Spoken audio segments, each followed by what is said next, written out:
Hello viewers, welcome to my YouTube channel quick English in Bengali. তো আজকের এই ভিডিওতে আমি তোমাদের সাথে শেয়ার করব তোমরা যারা 2024 সালে ক্লাস 11-এ পড়ছো তাদের জন্য ক্লাস 11-এর ফার্স্ট সেমিস্টারের অ্যাজ ইউ লাইক ইটের বেঙ্গলি মিনিংয়ের পার্ট 5।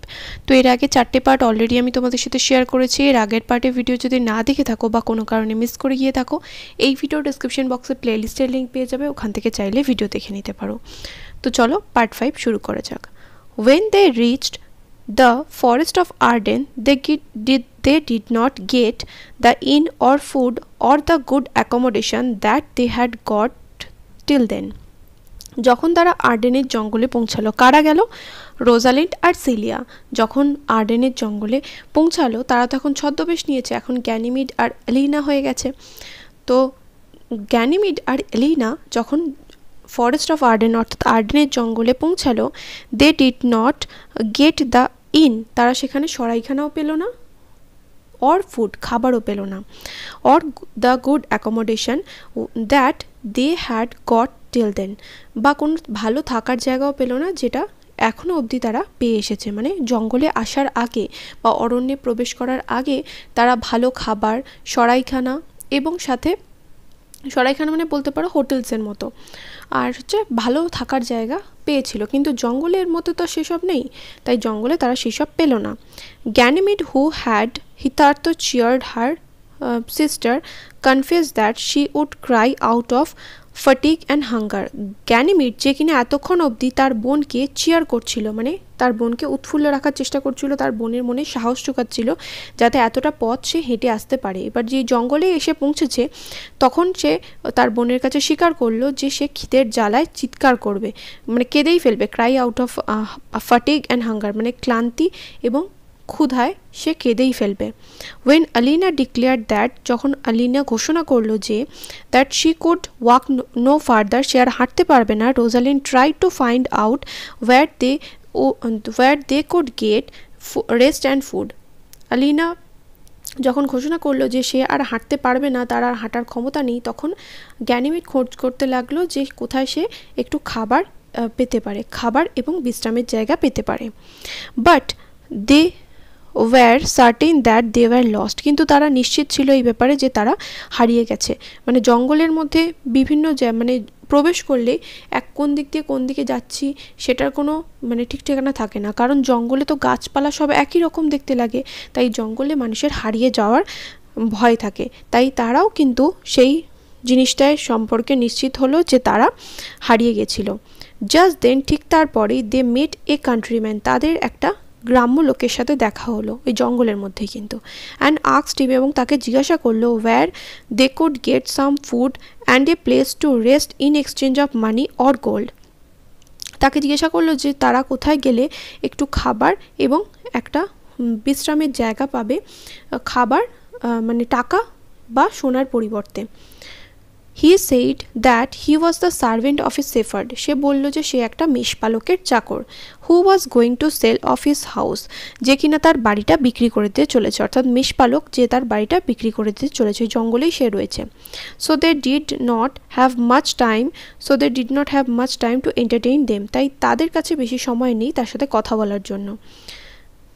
বাট ইফ মানে রোজালিন্ড এবং সিলিয়ার সাথে যে তারা কথা বলবে তাই তাদের কাছে অত বেশি সময় নেই। But if they wanted they were welcome to their house, যদি তারা চায় তাহলে তাদের বাড়িতে স্বাগত, মানে রোজালিন্ড এবং সিলিয়া চাইলে তাদের বাড়িতে যেতে পারে।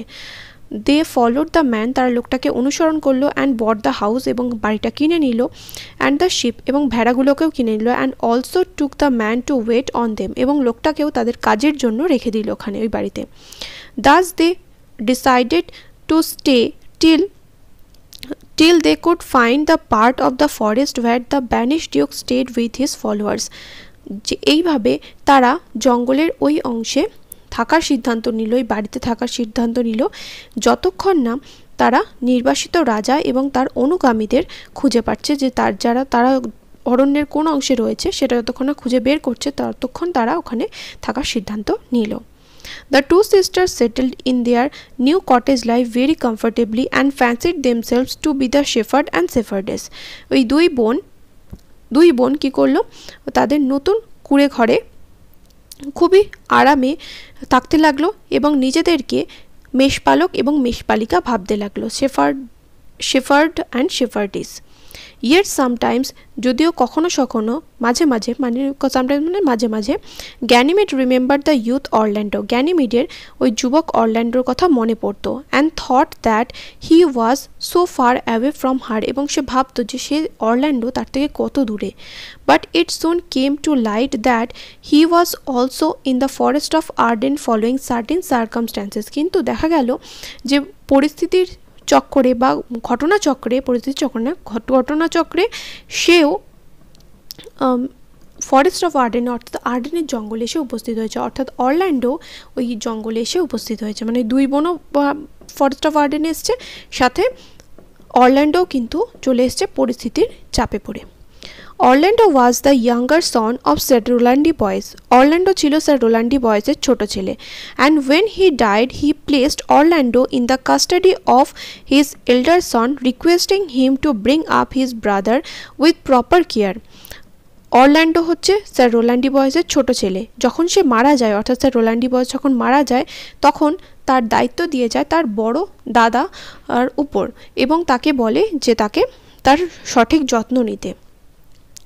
Oliver, the elder brother, বড় ভাই Oliver, however did not keep the request of his father, তার বাবার অনুরোধ সে রাখে না। and likewise did not educate Orlando in a school, এবং একইভাবে যেহেতু সে অরল্যান্ডোর যত্ন নিত না, এবং একইভাবে সে অরল্যান্ডোকে স্কুলেও পাঠায় না। Orlando even without the care and help of his brother grew up to be a fine man, এবং অরল্যান্ডো তার ভাইয়ের যত্ন ছাড়াই, কোনো রকম শিক্ষা দীক্ষা ছাড়াই একজন ভালো সুপুরুষ হয়ে ওঠে, মানে একটু ভালো মানুষ পরিণত হয়।